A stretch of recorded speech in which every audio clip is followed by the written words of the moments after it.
చెప్పిన మాట నోరు ఉంది కదా అని ఏది పడితే అది వాగకు. అయ్యో జీతం కట్ చేస్తాడు మళ్ళీ ఈ జాబ్ కాకపోతే నువ్వే డాక్టర్ అంటావు, నువ్వే తోపు అంటావు. మరి తోపు కానప్పుడు తోక ఆపుకొని కూర్చోవాలి, మూసుకొని కోతలే చెప్పాలి. తోక మూసుకోవాలి, మనుషులు కాదు. నువ్వు కోత ఏది కోతలో చెప్పుకో. నువ్వు కోతే కదా. నువ్వు కోత అయితే నేను కోతే, నువ్వు కోత అయితే నేను కోతే. డాక్టర్ కూడా పెద్ద కోతి. ఆడే ఇరికిచ్చింది, ఆడే నీ దగ్గర ఏమి లేదు ఇంకా. అరే డాక్టరు నువ్వే కదరా చెప్పింది, తిరిగి వెళ్ళి బయటకు వెళ్ళి ఇక్కడ నుంచి వెళ్ళినట్టు వెళ్ళి పంపించాడు. నిన్ను మార్చి. సరే ఓకే, వెరీ గుడ్, బాయ్. నువ్వు ఇంటికి వెళ్ళరా బాబు. నేను తాగావేంటి? ఏంటిది? సిరప్ ఇప్పుడే కదా తాగింది. ఎంత తాగి? బాటిల్ అని తాగావా? ఇదేంటిది? ఇది తాగే ఇప్పుడే. ఏ స్పిరిట్ అంటే ఇది అయిపోద్దు కదా. అవుట్ బాల్ స్పిరిట్ తాగేసాగా నీ వల్ల. ఇప్పుడు వరకు ఇక్కడ ఫ్లోట్ చేసేది అమ్మాయి, ఫ్లోటింగ్ అమ్మాయిని ఎవరు అమ్మాయి వచ్చి చూసిద్దేమో. నువ్వు ఇప్పుడు హాస్పిటల్లో జాయిన్ అవుతావు కదా, కడుపులో చూసిద్దా ఎంతలో పోయావా? ఫోన్ చేయవా? నా ఫోన్ ఎక్కడ ఉంది? నెంబర్ నాకేం తెలుసు, నీకే తెలియదు. ఇక్కడ ఎక్కడ ఉండాలి?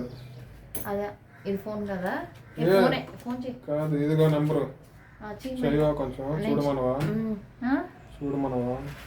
కర్ర లేదు కానీ పార్ట్ ఇక్కడ ఇరక్కొట్టేసి ఇక్కడే. దేనికి? పేషెంట్ చూడటానికి వచ్చిన పేషెంట్ అనుకోవాలి కదా. కొట్టు అంటున్నారు. కొట్టు నన్ను కొట్టేస్తాడు. ఏం లేదు ఇక తర్వాత.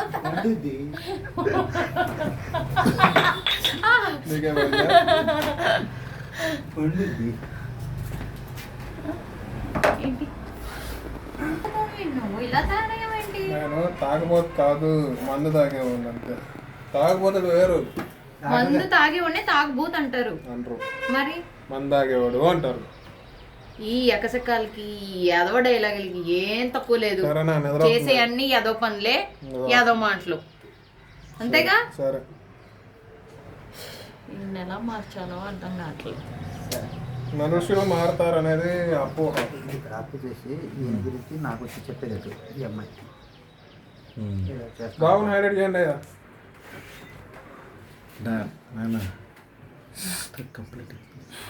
ఇట్లా కాదు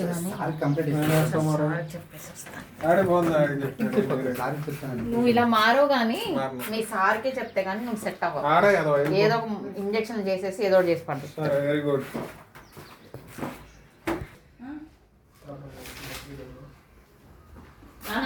యాక్షన్ యాక్షన్. సార్ ఇంకో విషయం చెప్పాలి సార్. ఏంటమ్మా? మా వాడు ఉన్నాడు కదా మీ దగ్గర పనిచేసేస్తాను. మీ ఆయన కదా? కాబోయే ఆయన సార్, మా ఆయన కాదు కానీ వాడిని చేసుకుందాం అనుకుంటున్నాను. వాడేమో అమ్మాయిలు గిమ్మాయిలు వచ్చిన వాళ్ళందరినీ లైన్ వేసుకుంటా ఫ్లడ్ చేసుకుంటా కూర్చొని వస్తున్నాడు. వాడిని మార్చలేకపోతే మీరు వెళ్ళిపోయడం ఆలస్యం సార్. అక్కడ కూర్చుంటాడు, కూర్చొని వచ్చే వాళ్ళని నేనే డాక్టర్ అని చెప్పి ఫేక్ మెడిసిన్స్ రాసేయడం, వాళ్ళతో ఫ్లూట్ చేయడం చేస్తున్నారు. నేనే ఖరాబ్ అయిపోయేలాగా చేస్తున్నాను సార్. వాడిని ఎలా మార్చాలో మీరే సార్, మీరే మార్చగలరు. ఇంకెవరు 10 సంవత్సరాల నుంచి మా దగ్గర చేస్తున్నాడు అమ్మా అతను. ఈ మధ్య కాలంలో చేస్తాడు అతను. ఫస్ట్ లో బాగానే ఉన్నాడు. అవునా? మరి మిమ్మల్ని చూసి ఆయన మారాడా, ఎలా మారాడని తెలియట్లేదు. నన్ను చూసి మారాడు. మరి ఒక అసలు అలవాటు ఎలాగ వచ్చేది మీరు కనుక్కోవాలి కదా. పెళ్లి చేసుకుంటారు, పిల్లలు పుట్టారు కదా, అలాగే ఉంటే ఎలా ఉంటుంది? ఆ పిల్లలు ఎలా పోషించుకుంటారు మీరు? ఒకసారి మీరు చెప్పండి సార్. అతనే మరి కంప్లైంట్ ఇప్పుడు అతను వచ్చేసి మన దగ్గర పని చేస్తున్నాడండి. పని చేసినందుకు బాగానే ఉంటున్నాడు. నేను బయటకు వెళ్తానే అలా చేసేస్తున్నాడు. అదే గట్టిగా చెప్పండి. లేదా సీసీ కెమెరా ఒక నెల రోజుల పాటు అలా చూస్తారండి. ఏదైనా ఉంటే తీసేస్తాను. వేరే వాళ్ళని పెట్టుకున్నాడు అతను అవసరంలో మనకి. అతని వల్ల మనకి చాలా కంప్లైంట్ వచ్చాయి. ఇప్పటికి లేని బ్యాడ్ నేమ్లు వస్తున్నాయి. మన హాస్పిటల్ కూడా బ్యాడ్ నేమ్ వస్తుంది అతని వల్ల. ఒకసారి చూడండి, మాట్లాడేమో ఒక నెలలో మాట్లాడేమో చూసి అదే ఒకసారి మీరు ఒకసారి చూసి చెప్పి చూడండి. మారకపోతే ఇంకోసారి వస్తే నాకు చెప్పండి. అతను అవసరం అంటే ఇక్కడ నుంచి తీసేయడమా లేదంటే అతనికి గట్టిగా వార్నింగ్ ఇవ్వడం చేస్తాను. వెళ్ళి చూడండి సార్. చూసి తన సిచ్యువేషన్ ఏంటి ఒకసారి గట్టిగా మీరు అరిస్తే ఏ సమాధానం చెప్తాడో చూడండి. ఇందాక వచ్చానమ్మా, వస్తే చైర్లో కూర్చుని పడుకొని ఉన్నాడు. హే హే హే లేకరా అన్న అంటే ఎవరా నువ్వు అడినాడు. ఆడికి ఏం చెప్తావు? అదే లేకరా నేను అంటే నమస్తే సార్ అన్నాడు. ఆడి ఎదవే సార్, నాకు తెలుసు. ఆడి ఎదవే దరిద్రం. ఆడి ఎదవనే భరిస్తానమ్మా నేను. ఎప్పుడో నుంచి భరిస్తే, ఎప్పటి నుంచి కాదు, 10 సంవత్సరాల నుంచి భరిస్తున్నాను. ఆడంతా ఆడంతా